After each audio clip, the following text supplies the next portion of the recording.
A paz do Senhor, meus irmãos, mais um vídeo do canal ID. E hoje eu queria trazer uma reflexão sobre como muitas vezes a gente precisa ser podado por Deus, né? Isso me veio à mente uma vez que eu estava podando a cerca viva do meu jardim e eu fiquei vendo aquelas folhas caindo ali e imaginando que ali tinha vida, que a vida estava sendo, né, cortada, me deu uma certa pena. E eu fiquei imaginando o sentimento de Deus quando ele tem que cortar algum filho seu, né? E a gente tem vários textos que falam sobre Deus cortar seus filhos. Mas um texto muito conhecido que me veio logo na cabeça foi o de João 15, e eu vou ler os versículos de 1 a 6. Jesus, como um grande mestre, ele ensinava os seus discípulos através de parábolas e ensinava com coisas do cotidiano deles que eles pudessem entender. Então, muitas parábolas eram parábolas agrícolas. E nessa parábola, que é bem conhecida, diz assim: Eu sou a videira verdadeira, e o meu pai, o agricultor. Todo ramo que, estando em mim, não der fruto, ele o corta. E todo o que dá fruto, limpa, para que produza mais fruto ainda. Vós já estáis limpos pela palavra que vos tenho falado. Permanecei em mim, e eu permanecerei em vós. Como não pode o ramo produzir frutos de si mesmo, se não permanecer na videira, assim nem vós o podeis dar, se não permanecerdes em mim. Eu sou a videira, vós os ramos. Quem permanece em mim, e eu nele, esse dá muito fruto, porque sem mim nada podeis fazer. E se alguém não permanece em mim, será lançado fora, à semelhança do ramo, e secará. E o apanham, lançam no fogo e o queimam. Então, numa parábola bem simples, Jesus mostra o segredo, né, de não ser cortado. O segredo está em permanecer nele. E eu me lembrei também de um texto que é bem conhecido, que fala também uma figura agrícola, que está lá em Romanos 11, de 17 a 24. Diz assim: Se, porém, algum dos ramos foram quebrados, e tu, sendo oliveira brava, foste enxertado em meio deles, e te tornaste participante da raiz e da seiva da oliveira, não te glories contra os ramos. Porém, se te gloriares, sabe que não és tu que sustentas a raiz, mas a raiz a ti. Dirás, pois, alguns ramos foram quebrados para que eu fosse enxertado. Bem, pela sua incredulidade foram quebrados. Tu, porém, mediante a fé, estás firme. Não te ensoberbeças, mas teme.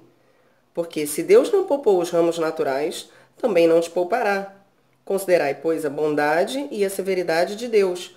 Para com os que caíram, severidade. Mas, para contigo, a bondade de Deus, se nela permaneceres. Olha aí, mais uma vez, usando uma condição, se nela permaneceres. Doutra sorte, também tu serás cortado. Eles também não permanecem. Eles também, se não permanecerem na incredulidade, serão enxertados, pois Deus é poderoso para os enxertar de novo. Pois, se foste cortado da que por natureza era oliveira brava, e contra a natureza enxertado em boa oliveira, quanto mais não serão enxertados na sua própria oliveira aqueles que são os ramos naturais.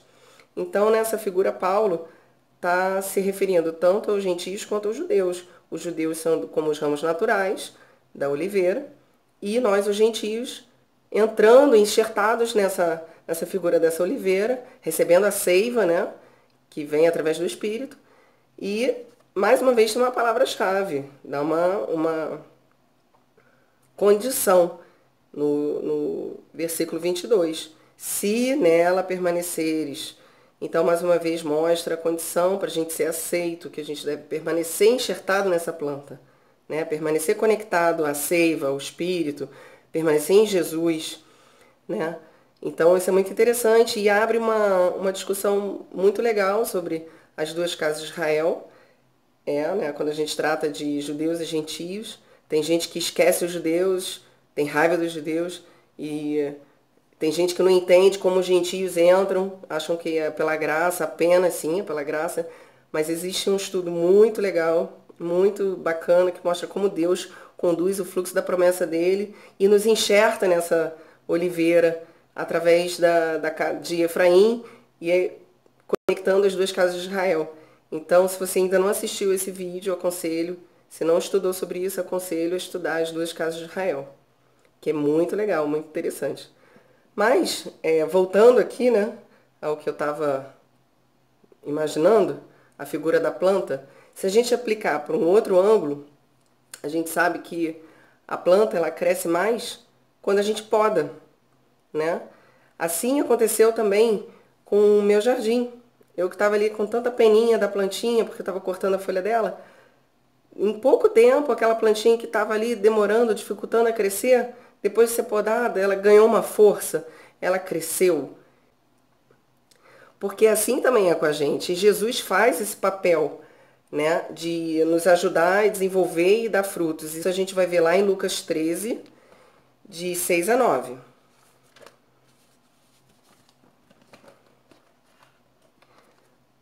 Então Jesus proferiu a seguinte parábola.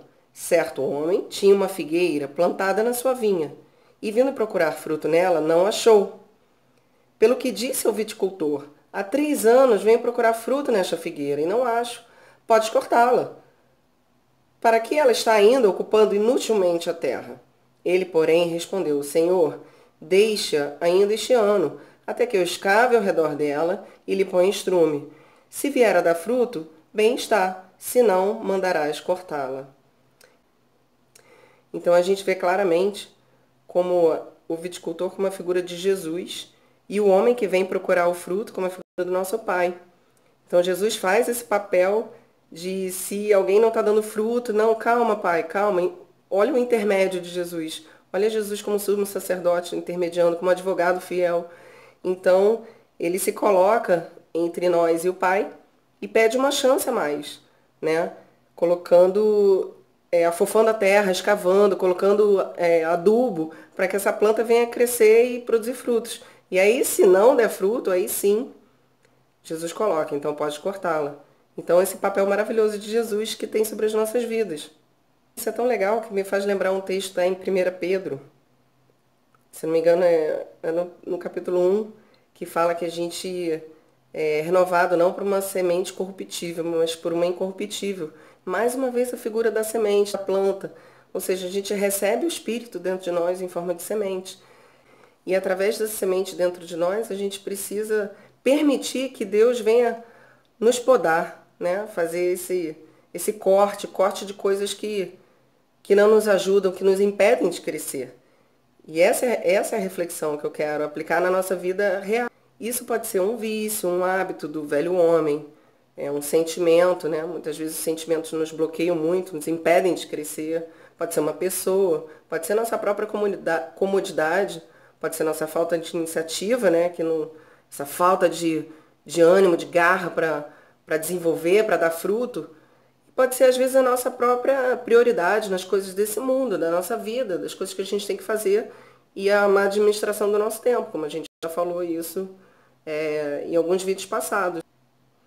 Então, a gente acaba vivendo as nossas prioridades e deixa de lado a obra de Deus. Aí as pessoas se perguntam, mas a obra de Deus, eu não tenho vocação para pregar, para ministrar, para louvar, eu não toco, não sei fazer nada.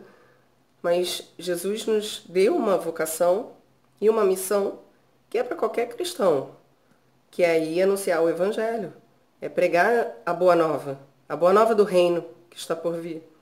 E isso é para todo cristão, é para todo que está enxertado nele, né? E aí, assim como Deus nos vê como uma planta que depois de podada cresce e alcança a perfeição, a gente vai ver lá em Efésios 4, de 11 a 13.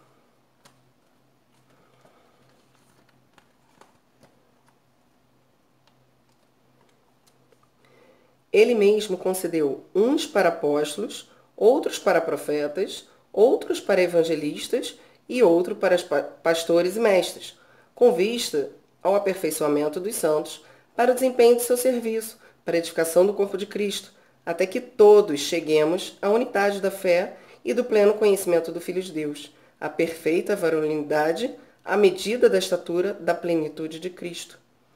Então, como eu falei, aquela sementinha que a gente recebeu em espírito, a sementinha incorruptível, aquela sementinha da planta que a gente descasca uma fruta e olha a semente, joga fora e nem valoriza, dentro daquela sementinha tem o potencial de virar uma nova árvore e de gerar novos frutos. E é assim que Deus nos vê. Ele quer que a gente anuncie esse evangelho.